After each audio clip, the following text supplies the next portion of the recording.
నమస్కారం ఘంటారావానికి స్వాగతం. ముందుగా ప్రధాన అంశాలు. డ్రోన్లు క్షిపణుల మోతతో దద్దరిల్లుతున్న మధ్యప్రాచ్యం. ఇజ్రాయెల్ యుఎస్ దాడితో ఇరాన్లో మొత్తం 555 మంది మృత్యువాత. అమెరికా ఎంబసీలే లక్ష్యంగా ఇరాన్ క్షిపణుల వర్షం. అతిపెద్ద చమురు రిఫైనరీ ఆరామ్కోను తాకిన డ్రోన్లు.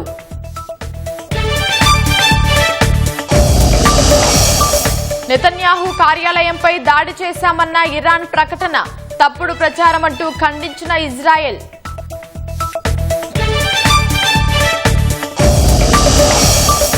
సౌదీ అరేబియా బహ్రెయిన్ పై దాడులు ఖండించిన మోదీ.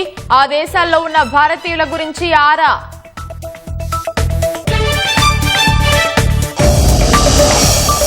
పశ్చిమాసియా పరిస్థితులపై రాష్ట్రాలను అప్రమత్తం చేసిన కేంద్రం. గల్ఫ్ దేశాల్లో చిక్కుకున్న తెలుగువారి కోసం హెల్ప్ లైన్లు. రాహుల్ గాంధీని ప్రధానిని చేయడమే లక్ష్యమన్న రేవంత్ రెడ్డి. ప్రజా జీవితంలో ఎప్పుడూ పైరవీలు చేయలేదని స్పష్టీకరణ.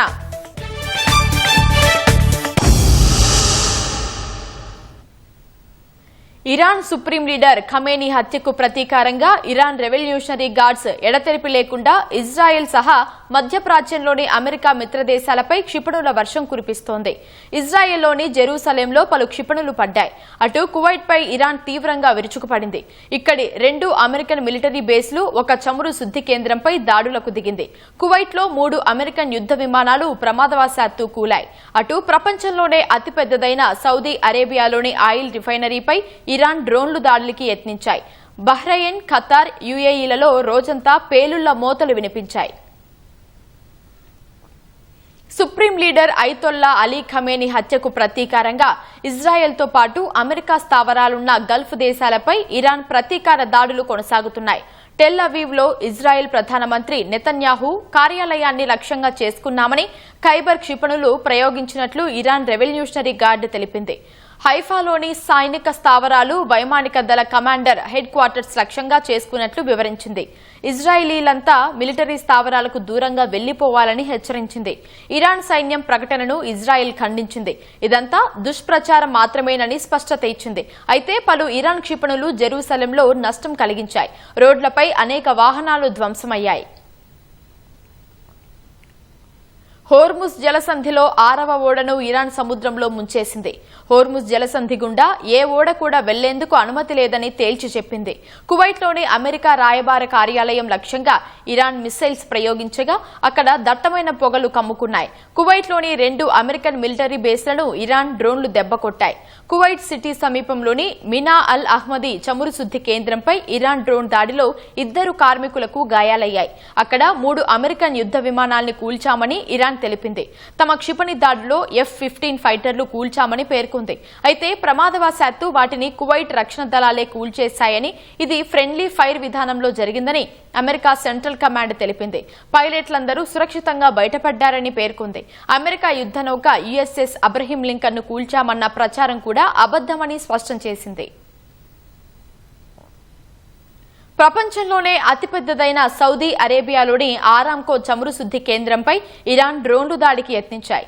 రాస్ తనురాపై షహీద్ 136 డ్రోన్లు దూసుకెళ్లాయి. అక్కడ భారీగా మంటలు, దట్టమైన పొగలు వ్యాపించిన దృశ్యాలు కూడా దర్శనమిచ్చాయి. కానీ అవి డ్రోన్లను మధ్యలోనే కూల్చివేయగా కింద పడిన శిథిలాల వల్ల వచ్చిన మంటలని సౌదీ అరేబియా ప్రకటించింది. ఈ ఘటనలో ప్రాణ నష్టం వాటిల్లలేదని పేర్కొంది.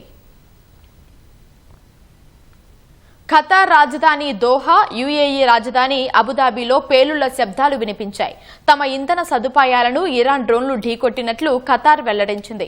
బహ్రెయిన్లోని అమెరికా బేస్ను నేడు మరో ఇరాన్ క్షిపణి దెబ్బతీసింది. బహ్రెయిన్లో ఉగ్రవాదులు జరిగే అవకాశం ఉందని, అమెరికన్లు హోటళ్లకు వెళ్లొద్దని అమెరికా హెచ్చరించింది.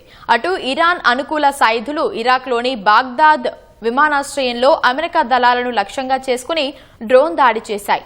ఇరాకీ నగరం ఇర్బిల్లోని తమ స్థావరంపైకి దూసుకొచ్చిన డ్రోన్ను అమెరికా కూల్చేసింది. సైప్రస్లోని బ్రిటన్ స్థావరంపై షాహెద్ డ్రోన్ దాడి చేసింది. అప్రమత్తమైన British Royal Air Force Akrotiri బేస్పై టైఫూన్ జెట్లు F-35 యుద్ధ విమానాలను రంగంలోకి దించింది. ఇరాన్ డ్రోన్లు లేదా మిసైల్స్ ను అడ్డగించేందుకు ఈ చర్యలు చేపట్టింది.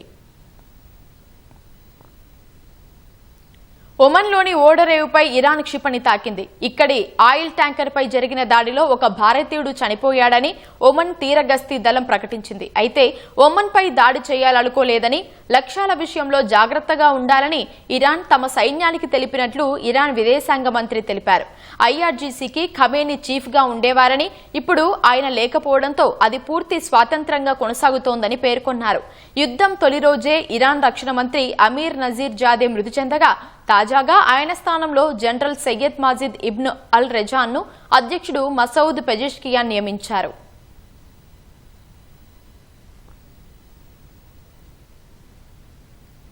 దాడులు ప్రతిదాడులతో మధ్యప్రాచ్యం దద్దరిల్లుతూ ఉండడంతో విమాన సర్వీసులపై ప్రభావం పడుతోంది. ఢిల్లీ విమానాశ్రయంలో ఇవాళ 87 అంతర్జాతీయ విమానాలు రద్దయ్యాయి. UAE, సౌదీ అరేబియా, ఇజ్రాయెల్, ఖతర్కు వెళ్లాల్సిన విమానాలను ఈ రాత్రి 11:59 వరకు రద్దు చేస్తున్నట్లు ఎయిర్ ఇండియా ప్రకటించింది. ఐరోపా దేశాలకు వెళ్లాల్సిన పలు విమాన సర్వీసులను రద్దు చేసినట్లు ఎక్స్లో పోస్ట్ చేసింది. అమెరికా సహా ఐరోపాలోని కొన్ని దేశాలకు వెళ్లాల్సిన విమానాలను మిడిల్ ఈస్ట్ లో ఉన్న ప్రత్యామ్నాయ గగనతల మార్గాల ద్వారా నడిపిస్తున్నామని తెలిపింది. అవి కూడా ఆలస్యంగా నడుస్తున్నాయని వెల్లడించింది. దుబాయ్, షార్జా విమానాలన్నింటినీ రద్దు చేసినట్లు స్పైస్ జెట్ తెలిపింది. మరికొన్ని విమానాలు ఆలస్యంగా నడుస్తూ ఉండడంతో ప్రయాణికులు ఇబ్బందులు పడుతున్నారు. విమానయాన సంస్థలను సంప్రదించిన తర్వాతే ఎయిర్పోర్టుకు రావాలని ఢిల్లీ అంతర్జాతీయ విమానాశ్రయం ఎక్స్లో పోస్టు చేసింది. పశ్చిమాసియాలో పలు దేశాలు తమ గగనతలాన్ని మూసివేయడంతో గత 2 రోజుల్లో 760 విమానాలను దేశీయ విమాన సంస్థలు రద్దు చేశాయి. అటు Iran, Iraq, Jordan, Syria, Lebanon విమానాలన్నింటినీ శుక్రవారం వరకు తుర్కీయే రద్దు చేసింది. Qatar, Kuwait, Bahrain, United Arab Emirates కు ప్రణాళిక చేసిన అన్ని విమానాలను మంగళవారం వరకు రద్దు చేసింది. అబుదాబికి బయలుదేరే అన్ని విమానాలను రేపటి వరకు నిలిపివేస్తున్నట్లు ఎతిహాద్ ఎయిర్వేస్ ప్రకటించింది.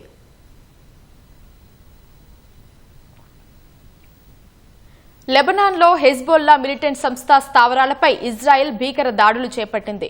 ఈ దాడుల్లో సుమారు 31 మంది మృతి చెందగా 149 మంది గాయపడ్డారు. మృతుల సంఖ్య మరింత పెరిగే అవకాశం ఉందని లెబనాన్ ఆరోగ్య శాఖ తెలిపింది.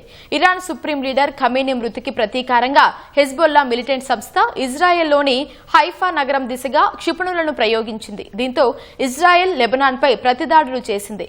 లెబనాన్లో హెజ్బొల్లా కార్యకలాపాలను నిషేధిస్తున్నట్లు ఆ దేశ ప్రధాని వెల్లడించారు. ఇజ్రాయెల్, ఇరాన్ మద్దతు ఉన్న హెజ్బొల్లా మిలిటెంట్ సంస్థ మధ్య మళ్లీ దాడులు ప్రారంభమయ్యాయి. తొలుత హెజ్బొల్లా ఇజ్రాయెల్పై క్షిపణులతో దాడి చేసింది. అయితే ఆ క్షిపణులను ఇజ్రాయెల్ ఐరన్ డోమ్ వ్యవస్థ అడ్డుకుంది.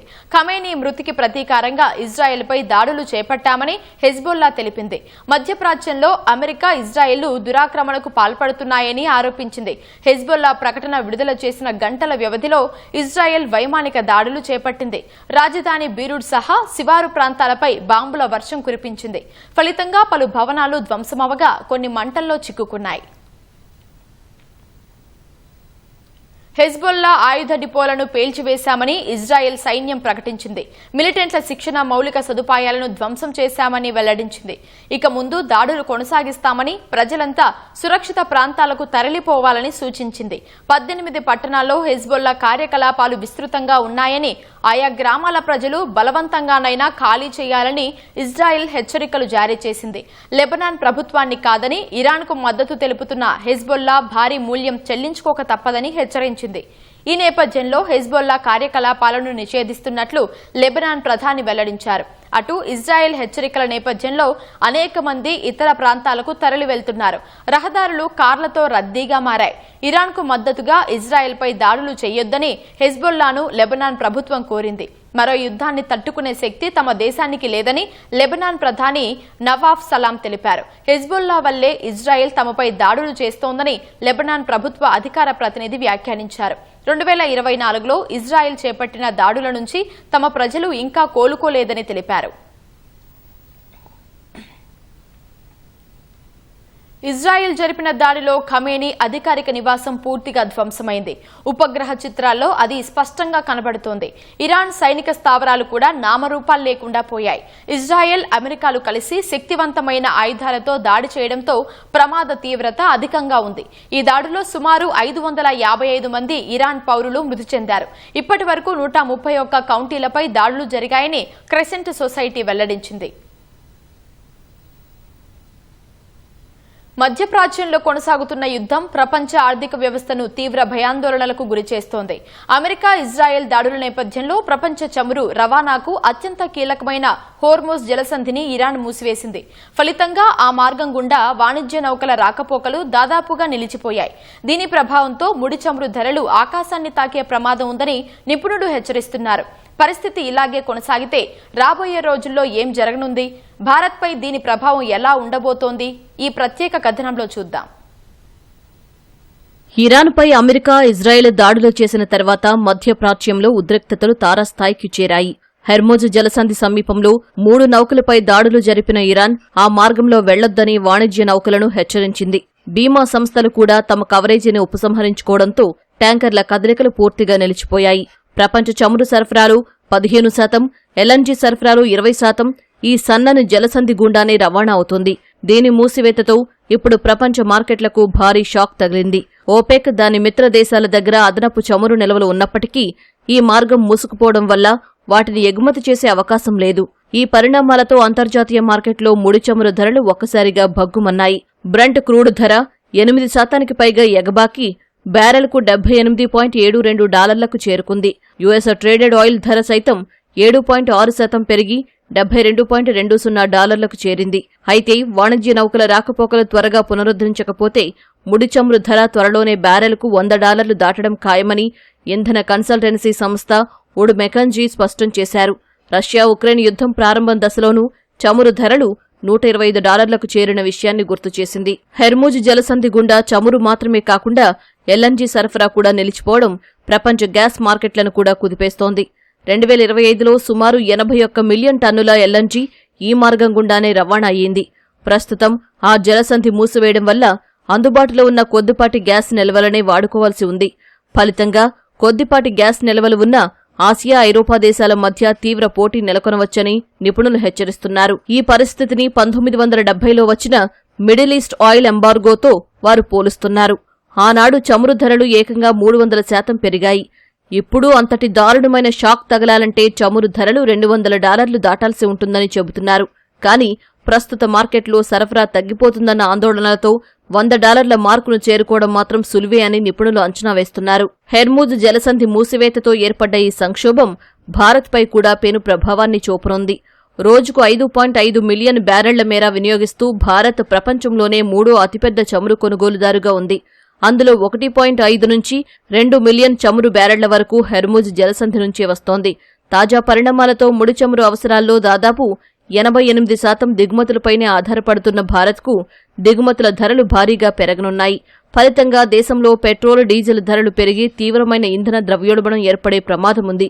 భౌగోళిక, రాజకీయ ఒడిదుడుకులు ఎదురైనప్పుడు దేశీయ అవసరాలకు వ్యూహాత్మక పెట్రోలియం నిల్వలు 74 రోజుల పాటు ఉన్నాయని కేంద్ర పెట్రోలియం శాఖ మంత్రి హర్దీప్ సింగ్ పురి గతంలోనే వెల్లడించారు.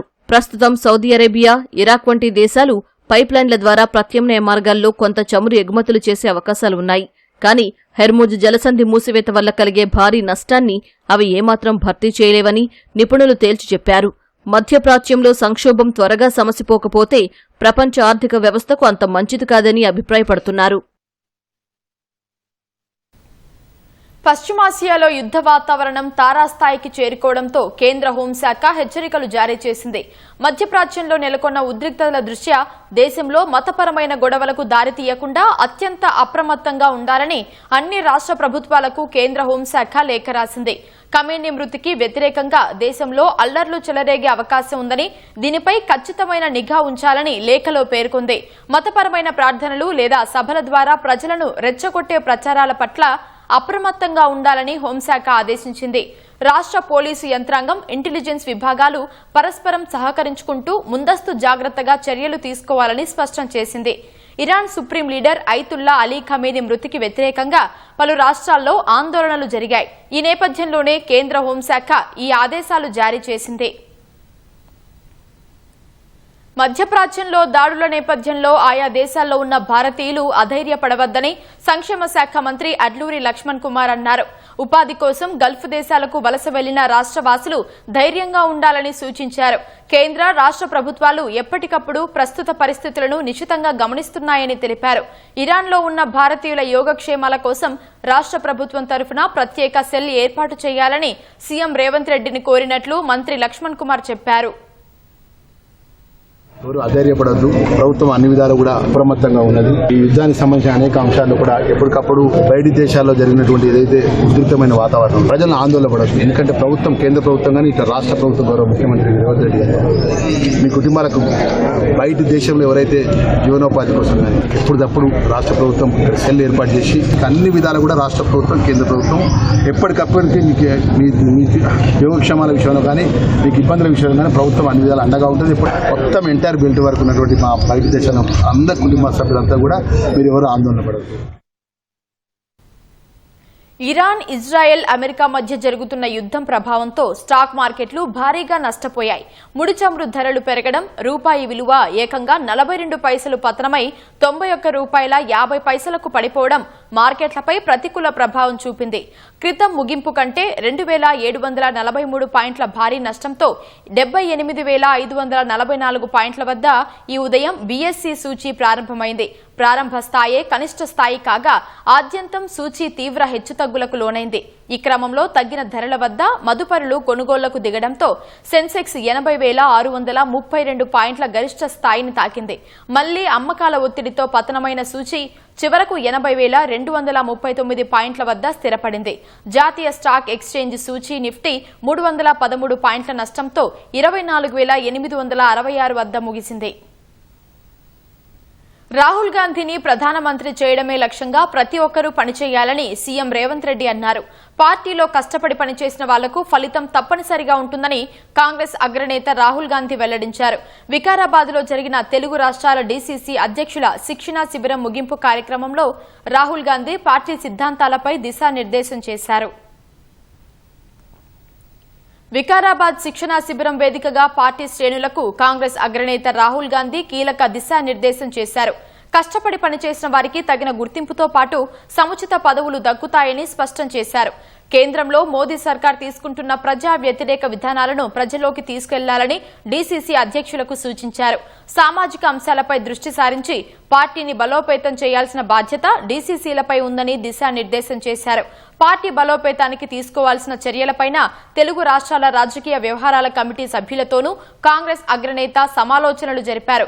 బీసీలకు 42% రిజర్వేషన్ ఆర్డినెన్స్ బిల్లు ఆమోదం కాకుండా బీజేపీ అడ్డుపడుతున్నందున పార్లమెంట్లో ప్రైవేట్ బిల్లు పెట్టాలని కాంగ్రెస్ సీనియర్ నేత వీహెచ్ రాహుల్ గాంధీకి విజ్ఞప్తి చేశారు.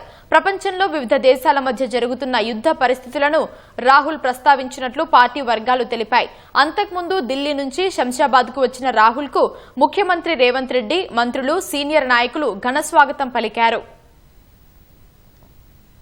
రాహుల్ గాంధీని ప్రధానిగా చేయడమే లక్ష్యంగా నేతలంతా ముందుకు సాగాలని ముఖ్యమంత్రి రేవంత్ రెడ్డి దిశానిర్దేశం చేశారు. వికారాబాద్ లో జరుగుతున్న డీసీసీల శిక్షణా తరగతుల ముగింపు కార్యక్రమానికి రాహుల్ గాంధీతో కలిసి సీఎం రేవంత్ రెడ్డి హాజరయ్యారు. ప్రజా జీవితంలో ఎప్పుడూ పైరవీలు చేయలేదన్న రేవంత్ ప్రజా సమస్యలపై గలం విప్పడం వల్లే తనపై కేసులు పెట్టారని గుర్తు చేశారు. ఆదివారం సైతం ఓ కేసు విచారణలో కోర్టుకు హాజరైనట్లు వివరించారు. 5 ఏళ్లపై దేశంలోని పలు సమస్యలపై రాహుల్ గాంధీ పోరాటం చేశారన్న రేవంత్ రెడ్డి ప్రజా సమస్యల గురించి తెలిసిన వారు ప్రధాని అయితేనే పరిష్కారం అవుతాయన్నారు.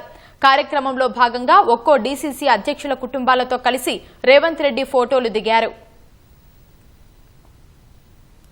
కాంగ్రెస్ పార్టీ సిద్ధాంతం క్షేత్రస్థాయిలో పార్టీ బలోపేతానికి తీసుకోవాల్సిన చర్యలు, బూత్ మండల స్థాయి కమిటీలు ఏర్పాటు తదితర అంశాలపై వికారాబాద్లో శిక్షణ కార్యక్రమంలో సమాలోచనలు జరిపారు.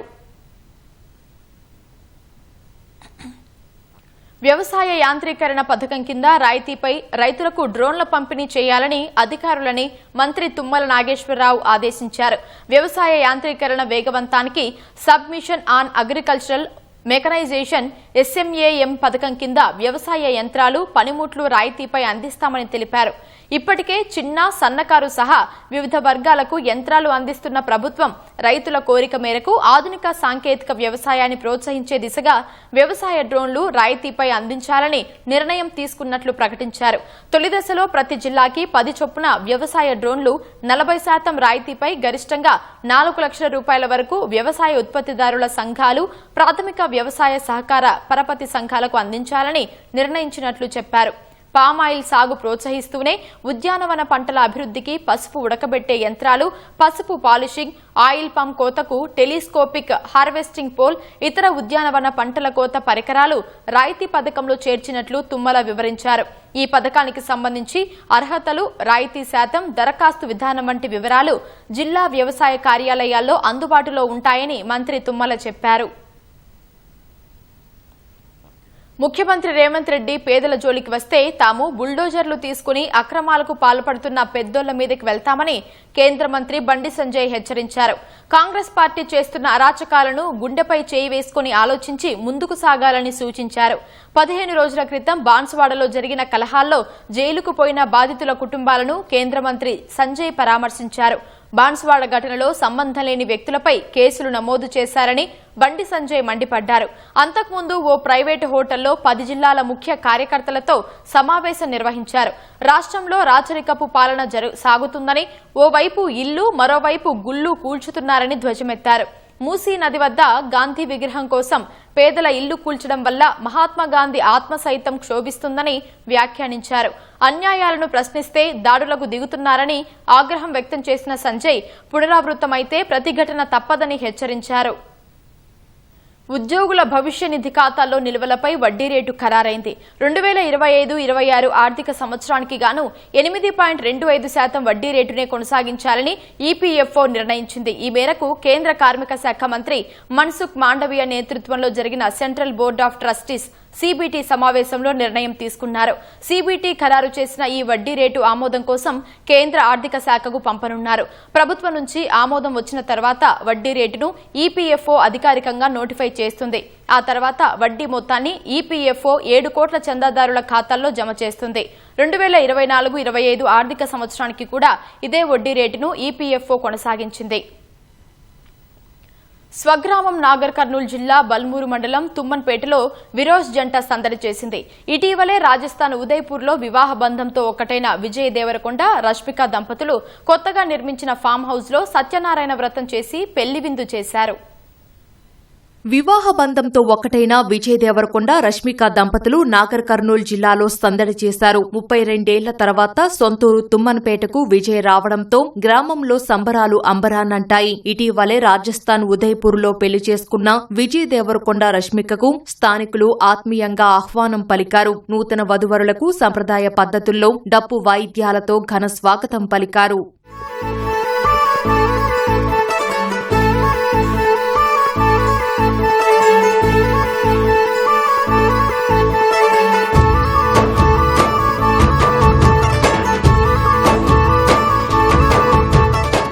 అంతకుముందు ఫామ్ హౌస్ లో నూతనంగా నిర్మించిన ఇంట్లోకి గృహప్రవేశం చేసి సత్యనారాయణ స్వామి వ్రతం నిర్వహించారు. ఈ సందర్భంగా ఊరందరికీ పెళ్లి విందు ఇచ్చారు. సినీ పరిశ్రమలో రాణిస్తూ రౌడీబాయ్గా గుర్తింపు తెచ్చుకున్న విజయ్ మూలాలు మర్చిపోకుండా సొంతూరికి రావడంపై గ్రామస్తులు హర్షం వ్యక్తం చేస్తున్నారు.